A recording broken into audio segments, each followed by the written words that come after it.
Hey guys, it's Trainer Hutto here, and today it's finally time to talk about Kingdom Hearts Melody of Memory. This is not going to be one of my typical scripted videos, I just have a few bulletin points here that we're going to go over.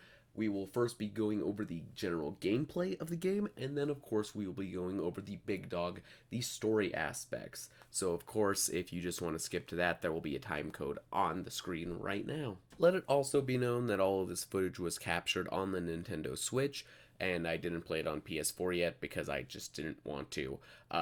So if that makes you not happy, then I don't know what to tell you. Oh, and I also haven't done the 3 hidden secret songs because you don't need to do the hidden bosses in order to review a game, so I don't feel like I need to do the hidden secret songs. Last but not least, I also want to make it clear that I am not very experienced in rhythm games. I played Guitar Hero on the PS2 way back in the day, and that's kind of my limitations with rhythm games and the rhythm genre in general, so I'll expect a lot of this gameplay to be bad and just not very good. On to the gameplay! I want to point out real fast that with my following points, it's going to make it sound like this is a bad game, but I legitimately had fun with it. I just don't think a lot of things are very clear, and I don't think they play tested this game very well, at least at launch. Sometimes the buttons just don't register when you click them. At first I thought it was just a problem with my PS4 controller, and I'm like, fine, whatever, but then I played it on the Switch and I had the same problem.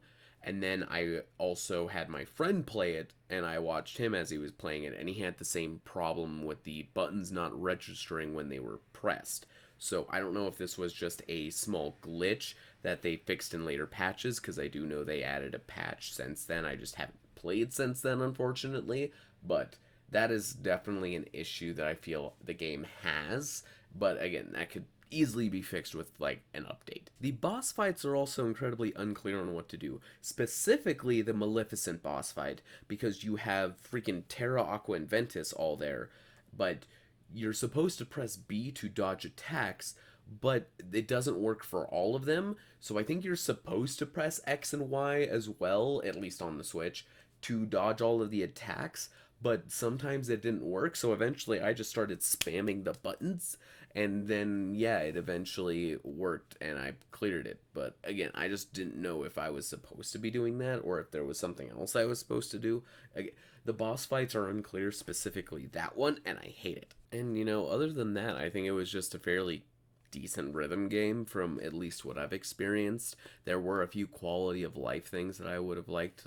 For example, being able to go straight to the next song if there was another song available in the world instead of going back to the world tour, selecting the world again, and then clicking the song you want to do. And of course, just making custom teams, because I would have loved to have like a team of like Riku, Terra, and Shion or Axel or something, but that wasn't an option to me, and I think that's kinda lame. Alright guys, we are officially moving on to story, so if you have not played the game yet, go play it. It's been out for a month, it's only about 10 hours long. You can definitely do it, I believe in you. Alright, and let's start out with the big thing here, because I know this upset a lot of people, but at the same time, I don't know what they were expecting. Yes, this is the shortest Kingdom Hearts game to date, but they said it would be. I don't know what you want.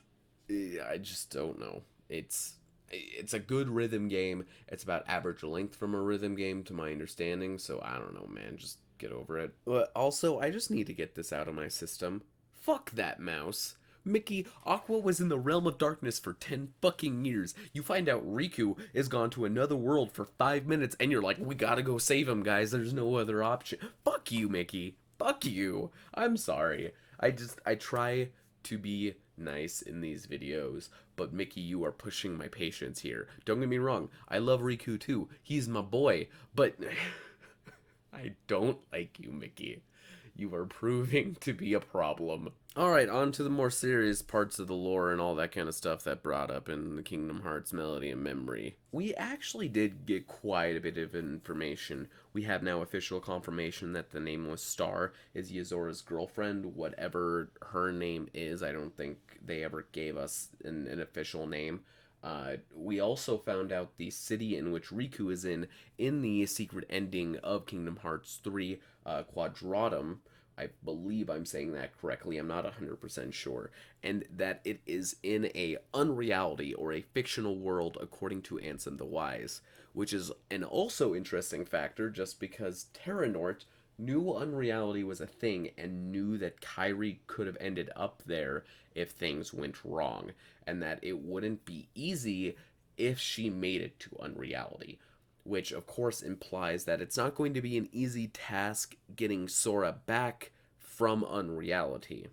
But at the same time, there are some issues there. Because we basically know that Sora is for sure in Shibuya, and that is different from what Quadratum looks to be, at least from the way that the secret ending in Kingdom Hearts 3 has presented it to us. So we may be kind of going on a wild goose chase in order to find Sora just to find out that he's not actually where we thought he was, but it may lead us further into some interesting stuff with Yuzora and things along those lines. Either way, I'm incredibly interested to see how Nomura is going to take everything going forward with Riku and Sora in Quadratum and Shibuya. I honestly feel like it's going to be another Dream Drop situation where we're going in between the different narratives. I think that would be a very interesting game to have come forward in 2022, at least with the way that Nomura is hinting with the 20th anniversary of Kingdom Hearts. There is also this one-off line from Master Yen Sid, where he talks about how when he was a Keyblade Master, there was a legend or a story about how these ancient Keyblade Masters crossed over to another world, and so it brings into question, is this where the rest of the Keyblade Masters are? Like, instead of a bunch of them perishing during the Second Great Keyblade War, they're actually in Quadratum or in this unreality. I think that would be a very interesting concept for Nomura to play with. However, I do feel like that's going to piss off a lot of people because I know a lot of Kingdom Hearts fans were not very pleased when they found out that there were other Keyblade wielders besides Sora and Riku. That, you know, Aqua, Ventus, Terra, Ericus, Xehanort, all of these people existed, and that the Keyblade was not a chosen one story, but more of a legion or essentially the Jedi Order, you know. So that would be an interesting theory and possibly something I'll look into further and see if there's any proof with more information of Kingdom Hearts Union Cross and Dark Road coming out every day, and seeing if that is a possibility on that end to where they're really in Quadratum or in a unreality. And then the last thing we're really going to talk about here, and the last big stuff in terms of story, is Kairi.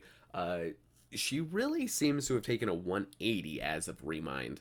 You see her finally doing something in Remind. You see her almost throwing hands with Xehanort. Granted, Xehanort has complete control throughout the entirety of that fight. I'm not even going to pretend that Kairi had a chance of winning, but she's really holding her own for the most part.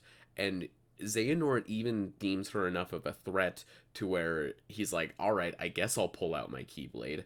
And she is now also training under Master Aqua. So I think that's incredibly... I like that a lot, honestly. I think this is going to be really good for her character. I'm really excited now to kind of see what she does with the future of the series. I just this makes me excited. I'm not gonna lie. It looks dope. I'm happy for Kairi for once. I will say it is rather anticlimactic in my opinion to have Sora's heart kind of take over Kairi's body and do the final fight for her. I would have much preferred to play as Kairi in that moment to kind of show this growth in character. I think that would have been much better for her overall. And just yes, overall, I'm not upset with this game. I don't think it's the worst Kingdom Hearts game. I definitely think it's more towards the bottom tier, but of course, this is me saying this as someone who is not a giant fan of rhythm games. So overall, I like it. Thumbs up. Good job, Nomura. Oh, and please, can you also have Shion train under Master Aqua? Because I really feel like she needs to get a power boost too, and I think that would be really cool. Thank you, bye. Alright, guys, go ahead and comment down below on your thoughts of Kingdom Hearts Melody of Memory, and let me know what you think of the game. And the overall story progression we got, because despite it being a fairly short game, we still got quite a bit of content there. And of course, like the video if you enjoyed it, subscribe if you think I'm a nice guy, follow me on all the social medias including my Twitter and my TikTok because I'm going to be posting small little snippets of Kingdom Hearts lore and trivia in there, and we'll see you all next time. May your heart be your guiding key and keep rockin' and rollin'.